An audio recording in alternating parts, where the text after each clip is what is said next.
समर्पण ब्रह्म ज्ञान केंद्र पंचकूला हरियाणा से परमात्मा की सार बातें। आत्म बोध सूत्र नंबर 15। देखो, परमात्मा के स्वरूप में शुद्ध ब्रह्म स्वरूप है, शुद्ध चैतन्य स्वरूप है। और जीव जो इंसान और जितने भी जीव हैं उसमें तीन भाव होते हैं। ये भावों को समझो, वृत्तियों को समझो। परमात्मा में एक ही वृत्ति होती है, वो शुद्ध चैतन्य स्वरूप होते हैं। लेकिन जीव इंसानों में सब में तीन वृत्तियां होती हैं, तीन भाव होते हैं। वो कौन से? एक देह भाव है, मैं शरीर हूँ।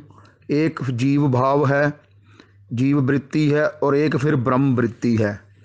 तो देह भाव में क्या है कि मैं शरीर हूँ, मेरा ये नाम है, मेरी ये इंद्रियां, मेरे आंखें, मेरे अंग हैं। ये देह का जो शरीर का भाव वृत्ति है ना, ये पशुता की निशानी है। इसमें जन्म मरण के अलावा और कुछ नहीं है।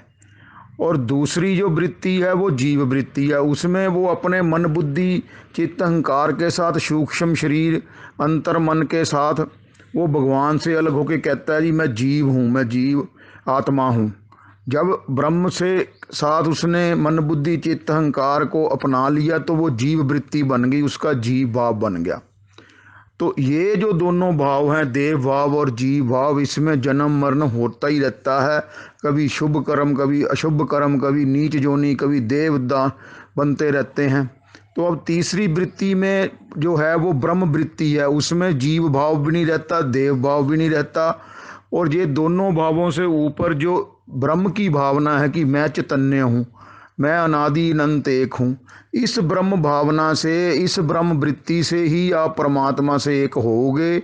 सारे योग साधनों का, सारे भक्ति का, सब चीज़ों का यही फल होता है कि उसकी देह वृत्ति और जीव वृत्ति से वो हट जाए उसका, और उससे अलग होके वो ब्रह्म वृत्ति में अपने आप को स्थित कर ले।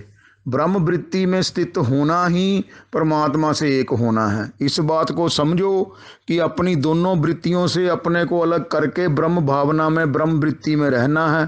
फिर आप परमात्मा से एक हो जाओगे। मैं चैतन्य हूँ, मैं अनादि अनंत एक हूँ, मैं मन बुद्धि शरीर नहीं हूँ। इस भावना के हर वक्त रहते रहते आपको अपने आप अनुभव हो जाएगा कि मैं चैतन्य स्वरूप हूँ, मैं ब्रह्म हूँ, मैं अनादि अनंत एक हूँ। इस बात को समझो और परमात्मा से एक हो जाओ। जय सच्चिदानंद, जय सच्चिदानंद, जय सच्चिदानंद।